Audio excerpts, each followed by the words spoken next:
The Phoenix Theatre and Arts Company's audio drama series presents J.M. Barrie's Peter Pan, adapted and directed by Gina Stanton. For past episodes, upcoming events, and other information, make sure to visit our website at phoenixtheatreartsco.com. That's theater with an R-E. Without further ado, we give you Peter Pan, Part 1.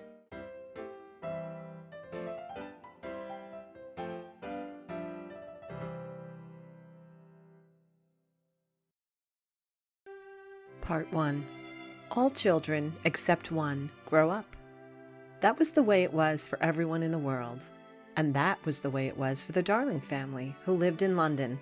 Mrs. Darling was a lovely lady with a romantic mind, and she married Mr. Darling, who was awfully fond of boasting. Mother not only loves me, but she respects me. Mr. Darling was one of those deep fellows who knew all about stocks and shares. Of course, no one really knows, but he quite seemed to know, and he often said stocks were up and shares were down in a way that would have made any woman respect him. And after they were wed, along came the Darling children. First was Wendy, then John, then Michael. Now Mrs. Darling loved to have everything just so, and Mr. Darling had a passion for being exactly like his neighbors, so, of course, they had a nurse. As they were poor, owing largely to the amount of milk the children drank, this nurse was a prim Newfoundland dog called Nana, who had belonged to no one in particular until the Darlings engaged her.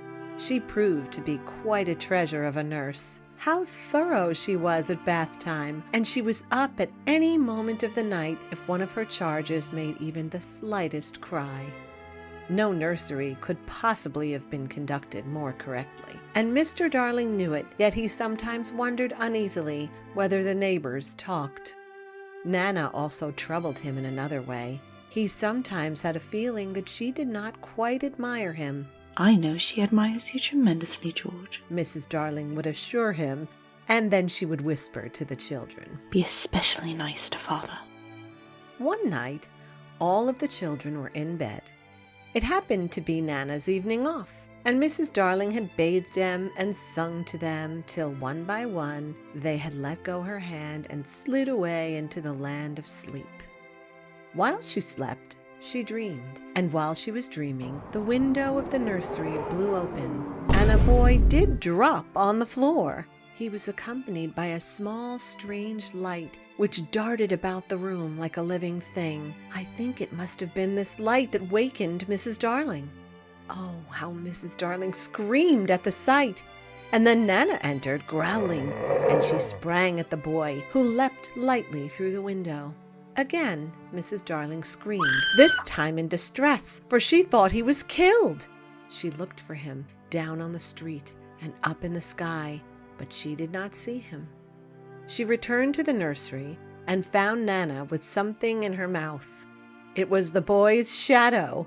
You see, as he darted through the window, the dog had missed the boy, but caught his shadow in her teeth. Mrs. Darling examined it carefully, then rolled it up and placed it in a drawer. Later that week, Wendy, John, and Michael were in the nursery as Mr. and Mrs. Darling prepared for an evening out.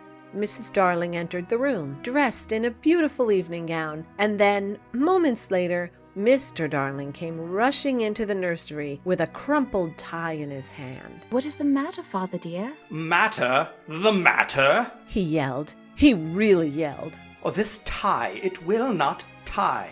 As he continued to speak, he became dangerously sarcastic. Not round my neck. Round the bedpost. Oh, yes. 20 times have I made it up round the bedpost. But round my neck? No. Oh, dear, no. He thought Mrs. Darling was not sufficiently impressed, so he went on sternly. I warn you of this, Mother, that unless this tie is round my neck, we don't go out to dinner tonight. And if I don't go out to dinner tonight, I will never go to the office again. And if I don't go to the office again, you and I starve, and our children will be flung into the streets. Even then, Mrs. Darling was placid. "Let me try, dear." she said, and indeed she easily tied his tie for him, and for a moment all were happy and calm. This happy romp ended with the appearance of Nana, and most unluckily Mr. Darling collided against her, covering his trousers with hairs. They were not only new trousers, but they were the first he had ever had with braid on them, and he had had to bite his lip to prevent the tears coming. Of course, Mrs. Darling brushed him, but he began to talk again about it being a mistake to have a dog for a nurse. George, dear, Aunt Nana is a treasure. No doubt, but I have an uneasy feeling at times that she looks upon the children as puppies. But the way that you all coddle her. Nobody coddles me. Oh dear, no. I am only the breadwinner. Why should I be coddled? Why? George, not so loud. The whole neighborhood will hear you. Let them, he answered recklessly. Bring in the whole world. But I refuse to allow that dog to lord around in my nursery for an hour longer. The children wept, and Nana ran to him beseechingly, but he waved her back. He felt like a strong man again. In vain, Nana. The proper place for you is the yard, and there you go to be tied up this instant.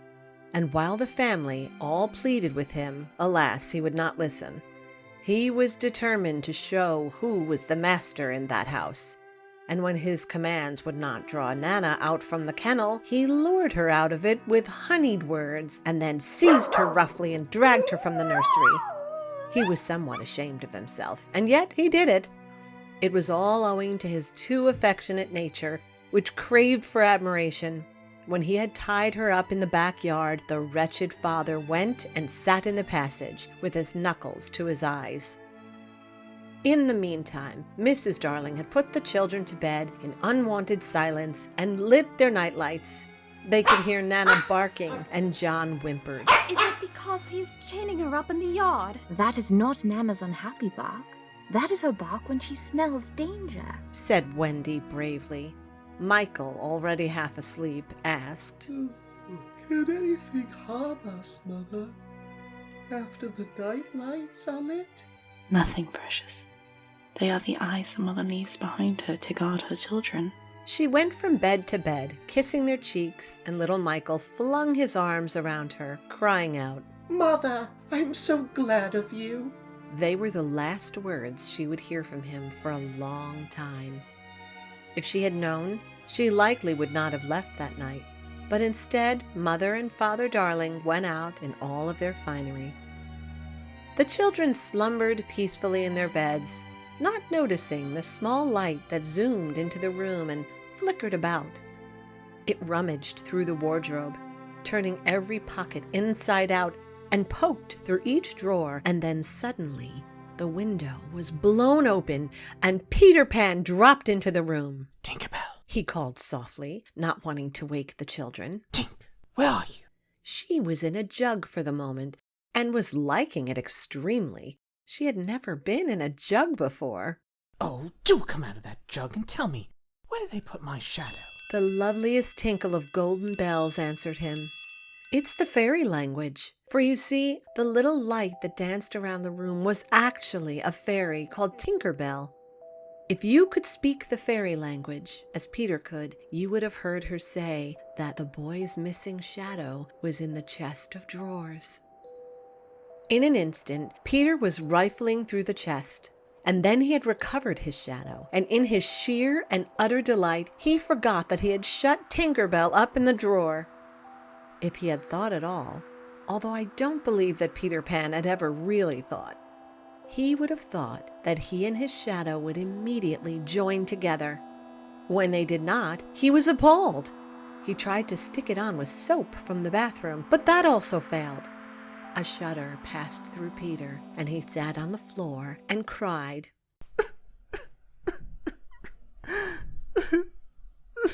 His sobs woke Wendy, and she sat up in bed. Boy, why are you crying? Peter could be exceedingly polite, having learned the grand manner at fairy ceremonies, and he rose and bowed to her beautifully. What's your name? Wendy Moira Angela Darling. What's yours? Peter Pan. Where do you live? Second star to the right and then straight on till morning. Wendy gave a little laugh. What a funny address. No, it isn't. I mean, is that what they put on the letters? Don't get any letters. He said with an offhand shrug. Your mother gets letters. Don't have a mother. Peter replied. Not only had he no mother, but he had not the slightest desire to have one. Truth be told, he thought them very overrated persons. Wendy, however, felt at once that she was in the presence of a tragedy. Oh, Peter, no wonder you were crying. I wasn't crying about mothers. He said rather indignantly. I was crying because I couldn't get my shadow to stick back on. Besides, I wasn't crying. He sniffled and wiped his nose on his arm. It has come off. How awful.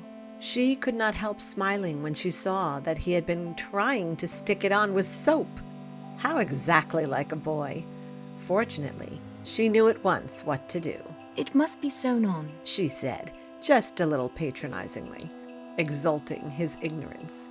I shall sew it on for you, my little man. She said, though he was tall as herself, and she got out her housewife and began to sew the shadow onto Peter's foot.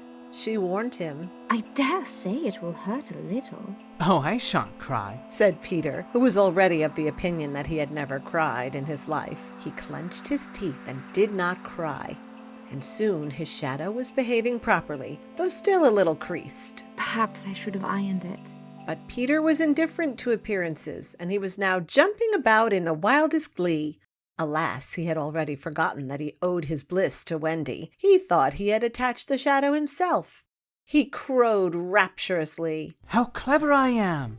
Oh, the cleverness of me! Wendy was shocked and exclaimed with a frightful sarcasm. Well, of course, I did nothing. You did a little. Peter said carelessly and continued to dance. A little? Well, if I am of no use, then I shall go back to bed. And the girl flounced back into her bed in a most dignified manner and covered her face with the blankets. To induce her to look up, he pretended to be going away. When this failed, he sat on the end of the bed and spoke cajolingly. I can't help crowing, Wendy, when I'm pleased with myself. Still she would not look up, though she was listening eagerly. Wendy! Wendy! I tell you that one girl is more than 20 boys! At this pronouncement, she peeped out of the bedding. Do you really think so, Peter? Yes, I do. I think it's perfectly sweet of you. I'll get up again. And so she crawled out from her covers and sat with him on the side of the bed. I will give you a kiss, Peter, if you like. Peter did not know what she meant, and he held out his hand expectantly. Surely you know what a kiss is. I shall know when you give it to me. He said unconcerned, and so she gave him a thimble. Now, shall I give you a kiss?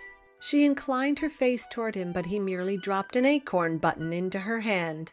Thank you, Peter. I will wear it on a chain round my neck. It was lucky that she did put it on a chain, for it was afterwards to save her life.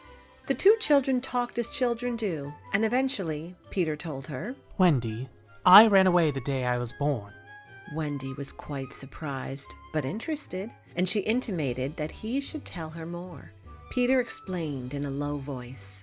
It was because I heard Father and Mother talking about what I was to be when I became a man. He became extraordinarily agitated and spoke with a fierce passion. I don't ever want to be a man. I always want to be a little boy and to have fun. So I ran away to Kensington Gardens and lived a long, long time among the fairies.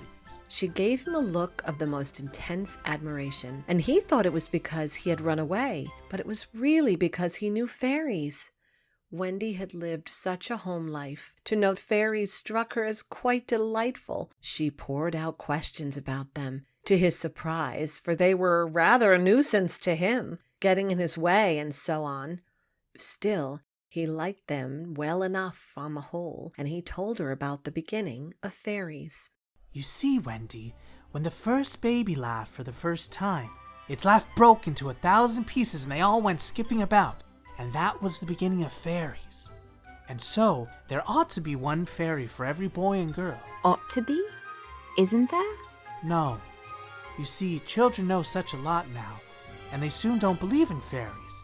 And every time a child says, I don't believe in fairies, there's a fairy somewhere that falls down dead.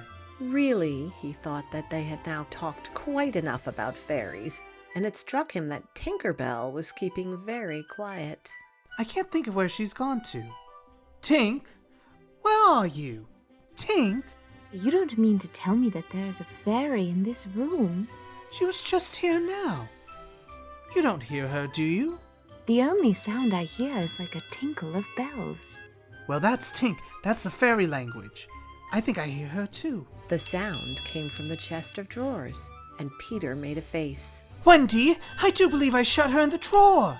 He let poor Tink out, and she flew about the nursery screaming with fury. Oh, you shouldn't say such things. Of course I'm very sorry, but how could I have known you in the drawer? Oh, Peter, she is so lovely. Tink, this lady says she wishes you were her fairy. Tinker Bell answered insolently. What does she say, Peter? He had to translate. She's not very polite. She says you're a great ugly girl and that she's my fairy. He tried to argue with the fairy, saying, You know you can't be my fairy, Tink, because I'm a gentleman and you're a lady. To this, Tink replied in words so rude that Peter refused to translate them for Wendy and disappeared into the bathroom. Peter spoke apologetically to Wendy. She's quite a common fairy. She's called Tinkerbell because she mends the pots and kettles. They were together in the armchair by this time, and Wendy plied him with more questions. Where do you live now? With the Lost Boys. Who are they? Oh, well, they are the children who fell out of their perambulators when the nurse is looking the other way. If they're not claimed within 7 days, they're sent off far away to Neverland. I'm captain. What fun it must be. Yes, but we are rather lonely. Are none of the others girls? Oh, no. Girls, you know, are much too clever to fall out of their prams. I think it is perfectly lovely the way you talk about girls. John there just despises us. You are so kind. So you may give me a kiss. For the moment, she had forgotten his ignorance about kisses and was surprised when he said bitterly, I thought you'd want it back. He tried to push the thimble into her hand, and she shook her head. Oh dear, I don't mean a kiss. I mean a thimble. It's like this. She kissed him. How funny. Now, shall I give you a thimble? If you wish to. And so Peter leaned in and thimbled her, and she screeched in alarm. It was exactly as if someone were pulling my hair. That must have been Tink. I never knew her to be so naughty before.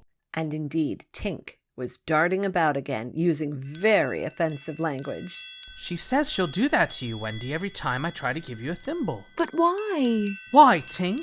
Again, there was an angry clanging of the tiny bells and rude language, and Peter could not understand.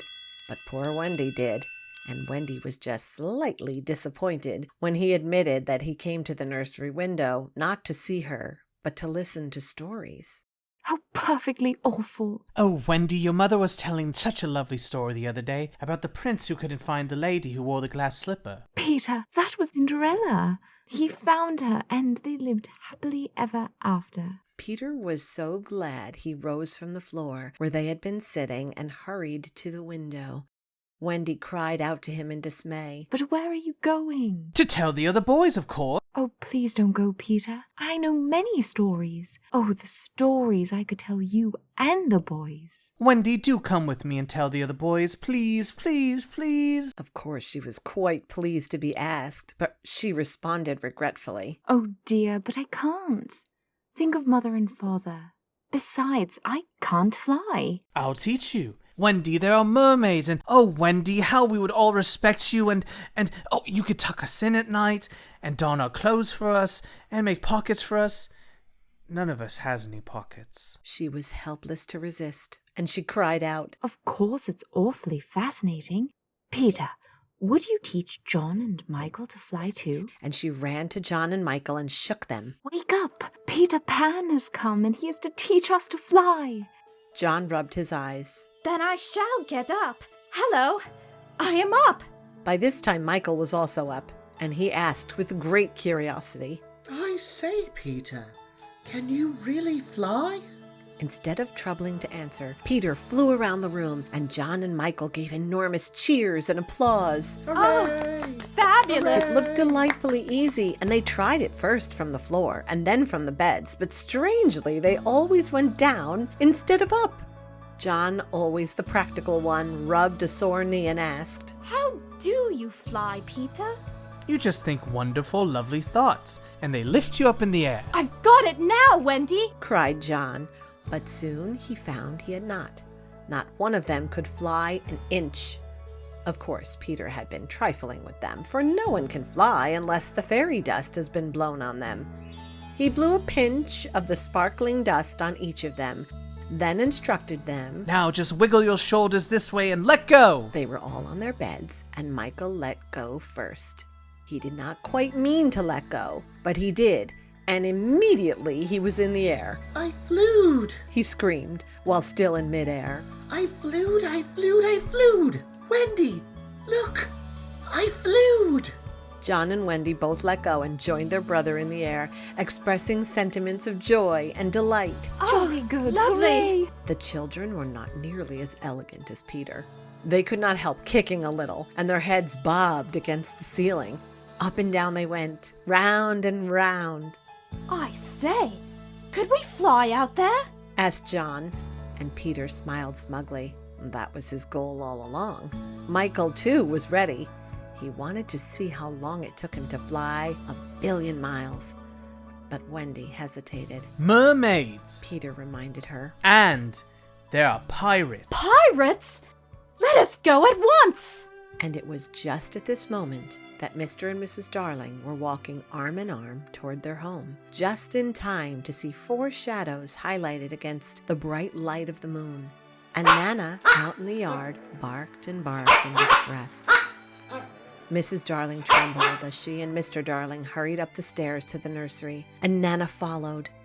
Alas, they were too late. There was nothing that could be done. Although I do solemnly promise you, dear listener, that all will come out right in the end. Mr. and Mrs. Darling and Nana rushed into the nursery, too late. It would be quite a long time before they saw the Darling children again.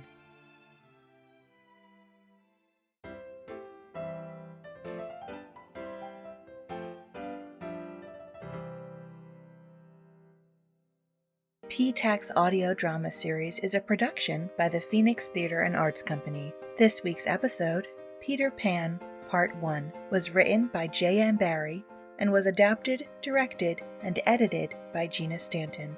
This episode features the vocal talents of Judy Brewster as the narrator, Mike Stanton as Mr. Darling, Amanda Booth as Mrs. Darling, Jenna Isabella as Wendy, Ryan Snanoudj as Peter Pan, Emma Burke-Covitz as John, and John Isabella as Michael. Original PTAC music by Brian Sanishin. For a full listing of credits, visit us at phoenixtheaterartsco.com. That's theater with an R-E. While you're there, please consider clicking the donate link. That would be delightful. Have comments or questions? Email us at phoenixtheaterartsco@gmail.com. Or find us on social media. A very special thank you to our Patreon subscribers, with a shout out to those sitting in the box seats, Ken Shelby and Diane Stanton. We couldn't do this without you. Join us next time for Peter Pan, Part 2.